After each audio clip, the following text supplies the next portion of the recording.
Aleluia. Meus irmãos, a paz do Senhor. Aleluia. Amém. Alegria poder estar novamente aqui com os irmãos. Aleluia. Mais uma vez nesta feita para juntos ouvirmos a voz do Senhor nosso Deus através da sua palavra. Sim. E eu acredito que Deus tem algo a falar conosco. Portanto, abra a sua Bíblia no Evangelho por João, capítulo de número 2. Aleluia. Glórias a Deus. Quero adorar.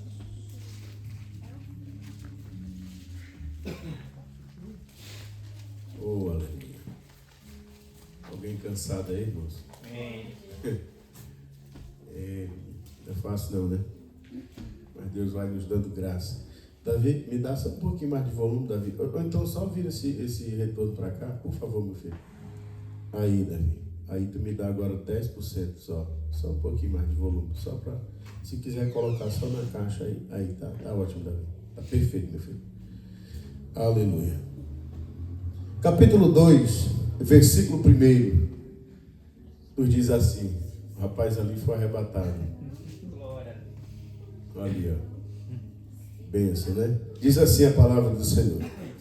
E ao terceiro dia fizeram-se umas bodas em Caná da Galileia, e estava ali a mãe de Jesus.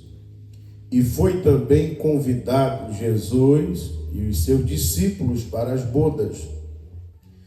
E faltando vinho, a mãe de Jesus lhe disse: não tem vinho. Disse-lhe Jesus: mulher, que tenho eu contigo? Ainda não é chegada a minha hora. Sua mãe disse aos serventes: fazei tudo o quanto ele vos disser. E estavam ali postas 6 talhas de pedra para as purificações dos judeus. E em cada uma cabia 2 ou 3 almudes. Acho que algumas traduções diz metretas, não é isso? Qual que é a sua tradução? Diz metreta, Natanael? É? Isso. Disse-lhe Jesus: enchei de água essas talhas, e encheram-nas até em cima. E disse-lhe: tirai agora e levai ao mestre Sala. E levaram. E logo que o mestre Sala provou a água feita em vinho, não sabendo de onde viera, se bem que o sabiam os serventes que tinham tirado a água, chamou o mestre Sala o esposo e disse-lhe: todo homem põe primeiro o vinho bom, e quando já tem bebido bem, então o inferior. Mas tu guardastes até agora o bom vinho. Jesus principiou assim os seus sinais em Caná da Galileia e manifestou a sua glória, e os seus discípulos creram nele. Depois disso, desceu a Cafarnaum. Quem? Ele, Jesus, a sua mãe, os seus irmãos e os seus discípulos, e ficaram ali não muitos dias. Podeis tomar os vossos assentos. Permaneça com a sua Bíblia aberta. E glórias a Deus. Baixa só um pouquinho o fundo musical, Davi. Da visão, aumenta só um pouquinho, porque eu não sei, parece que eu estou, lá no Ceará a gente diz é mouco, parece que eu estou mouco hoje, né? Não estou ouvindo direito. Glória a Deus. Eu não sei se é porque a minha voz já não é boa, né? Mas aí tem dia que parece que a gente está mais rouco ainda. Aí tá bom, Davi. Eu não sei se esse som aumenta, Davi, só o retorno aumenta? Não, né? Quando aumenta tudo, né? Não é isso? Aumenta só o retorno, né? Quando for assim, Davi, que um pregador meio emburrecido que nem eu, tu aumenta só o retorno, deixa ele se virar para lá, né? Glória a Deus. Aleluia. Mas, meus queridos, tá bom assim, Nathanael, tá ótimo. Bota o fundo musical, né? E Nós estamos... ficou bom, tá ótimo. Nós estamos diante desse texto. Esses dias eu estava conversando, eu não sei, estou conversando muito com o Johnny, né? Tem que parar, né, Johnny, um pouco, né?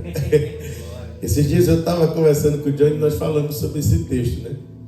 E quando me foi feito o convite para hoje trazer a palavra, eu imaginei em poder pregar sobre esse texto. É um texto bem conhecido, os irmãos conhecem bem. Esse texto, ele é um texto que fala sobre o primeiro milagre de Jesus. No campo teológico, os teólogos, eles entendem que é o primeiro milagre de Jesus publicamente, porque esse milagre, ele aconteceu em Caná da Galileia, em um casamento, em uma festa de casamento. Todos nós que lemos a Bíblia, que temos ouvido durante algum tempo, e até mesmo aquelas pessoas que talvez não tenha tanta frequência de ouvir ou de ler a Bíblia, sabem com toda certeza a maneira poderosa, miraculosa com que Jesus, quando esteve nessa terra, exerceu o seu ministério. Eu estou dizendo que Jesus, ele exerceu o seu ministério através de sinais e o que mais? E prodígios e maravilhas. Jesus, ele operou diversos milagres impactantes que deixavam as pessoas da sua época espantados. Todos nós sabemos que Jesus andou por sobre as águas, quebrando a lei da física estabelecida pelo próprio Deus, o seu Pai. Ele andou por sobre as águas. Pela lei da física, é impossível que um peso tão elevado como o peso de um corpo humano, ele possa encontrar sustentabilidade na superfície da água para que ele possa andar por sobre as águas. Em se tratando de um milagre, Jesus andou por sobre as águas. Uma certa feita, e inclusive nós falamos sobre isso ontem, ele alimentou uma multidão de mais de 5.000 pessoas, com apenas 5 pães e 2 peixinhos. Oh, glória a Deus!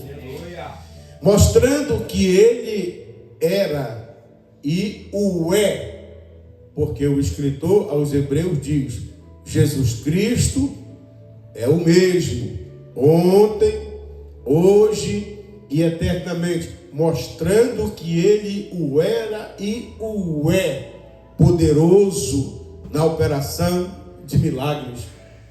Outra feita, Jesus estava entrando em uma aldeia. 10 leprosos, vocês se lembram? Gritaram de longe: Jesus, filho de Davi, tem misericórdia de mim. E o Senhor Jesus, olhando para aqueles leprosos, apenas disse: ide e mostrai-vos aos sacerdotes. E eles foram. E no caminho, quando ainda estavam andando, olharam e viram que a lepra desaparecera.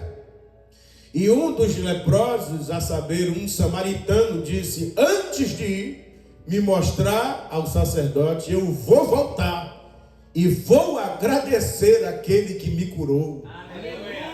E esse texto fala muito fortemente sobre a gratidão. E eles ficaram curados, 10 leprosos de uma só vez. Nós poderíamos passar boa parte desse tempo que temos aqui para ministrar citando textos bíblicos dos quais Jesus operou milagre.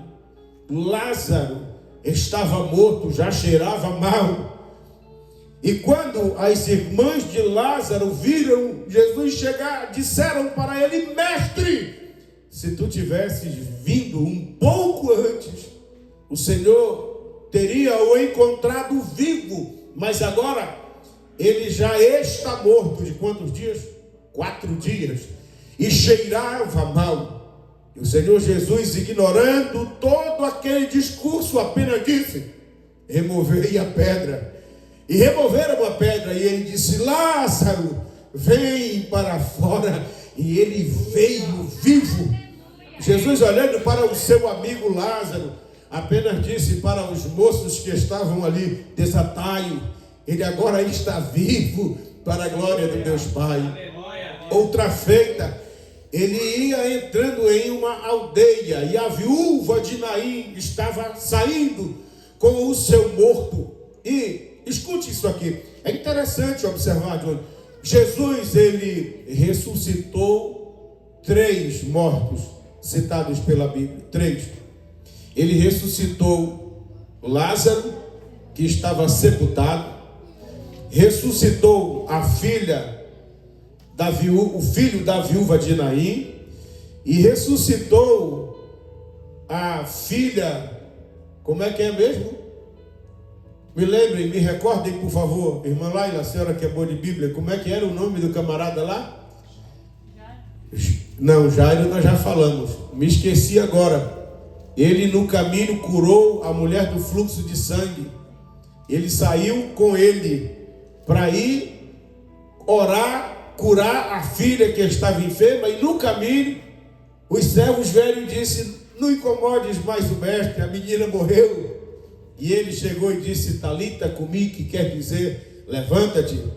Agora, perceba uma coisa, ele ressuscitou aqueles que estavam a caminho do cemitério, ressuscitou aquele que estava sepultado, e ressuscitou aquela que acabara de morrer. A que acabara de morrer estava em casa morta. O que havia morrido, mas já estava sendo conduzido ao sepulcro, e ressuscitou aquele que já estava no sepulcro. Os 3 estágios da vida humana: aqueles que estão mortos dentro de casa, aqueles que estão mortos a caminho do cemitério, e aqueles que já estão sepultados. Você sabia que tem pessoas que estão andando por aí, mas são mortos vivos?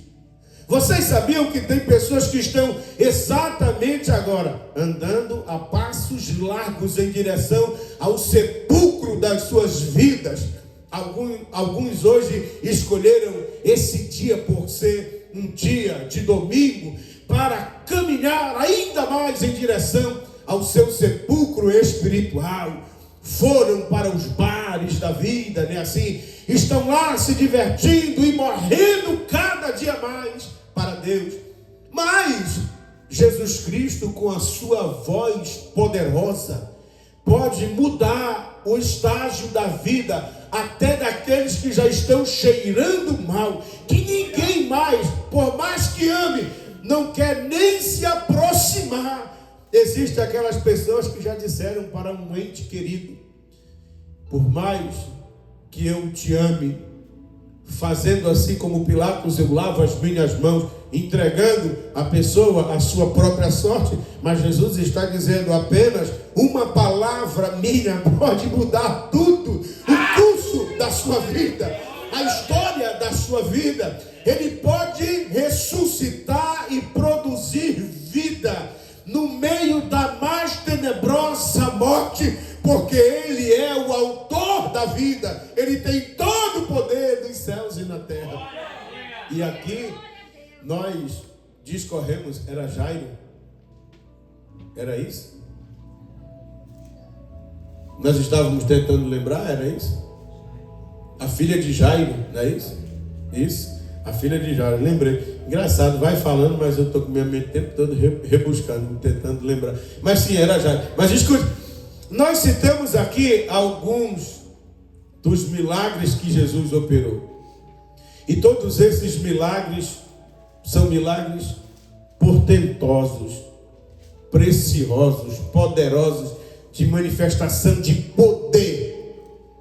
que muitos de nós que estamos aqui hoje, se víssemos algum desses milagres, eu não sei nem o que seria, de tanta alegria. Um dia eu estava em Novo Repartimento, e quem estava pregando era o pastor Gilmar Santos, e eu estava no púlpito, e me chamaram pastor Sóstenes, né, porque eu era bem novinho, e eu estava no meu segundo campo pastoreando, e disseram: pastor Sóstenes, venha, ore pelo pregador, pastor Gilmar Santos lá.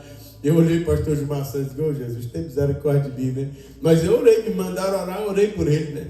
E ele começou a pregar com aquela voz dele, né? Aquela voz grossa, firme. E eu me lembro que veio e uma pessoa trouxe um aleijado numa cadeira de roda e colocou bem na frente dele.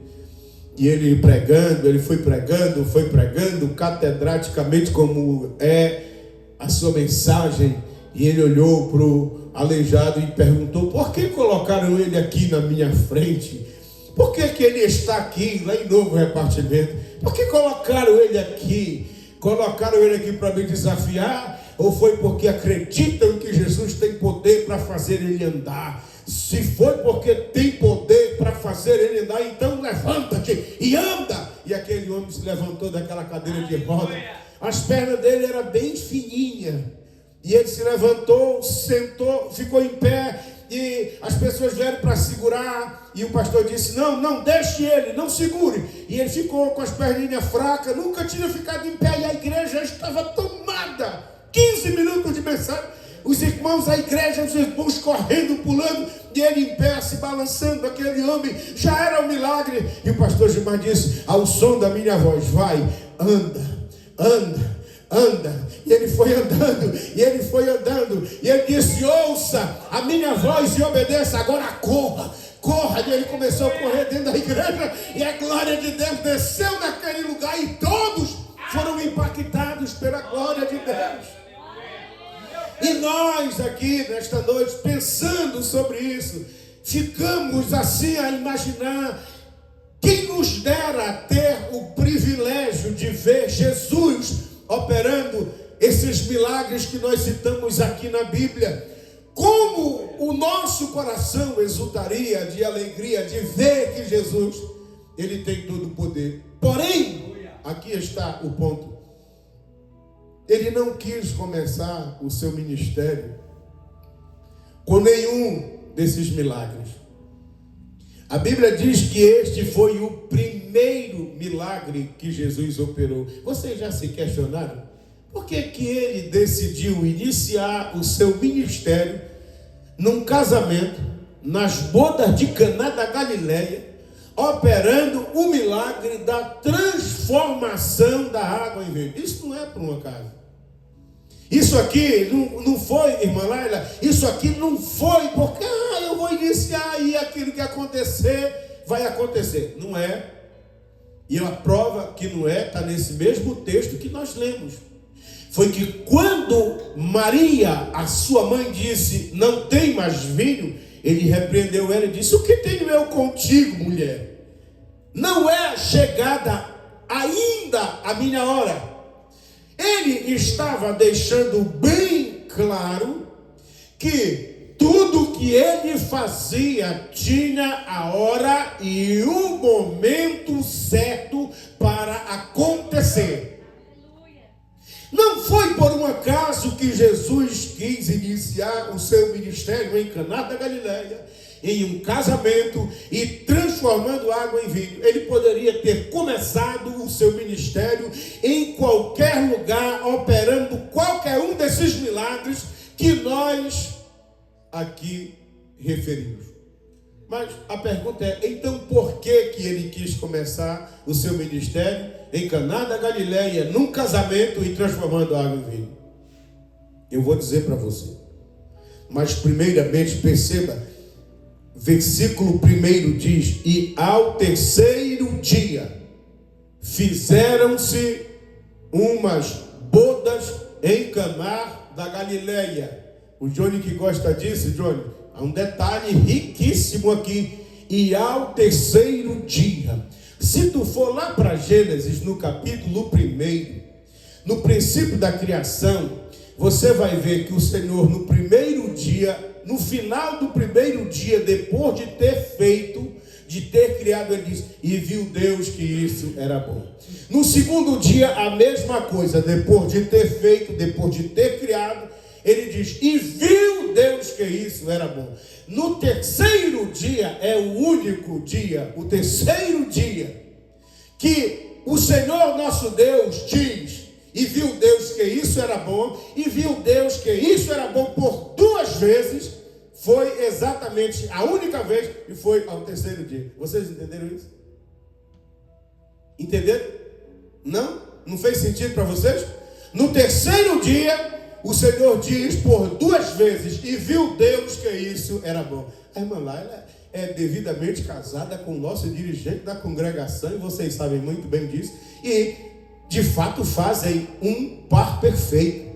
Mas eles se casaram, e é essa a tradição judaica, ao terceiro dia, porque somente ao terceiro dia, 2 vezes, viu Deus que isso era bom para ela, e viu Deus que isso era bom para ele.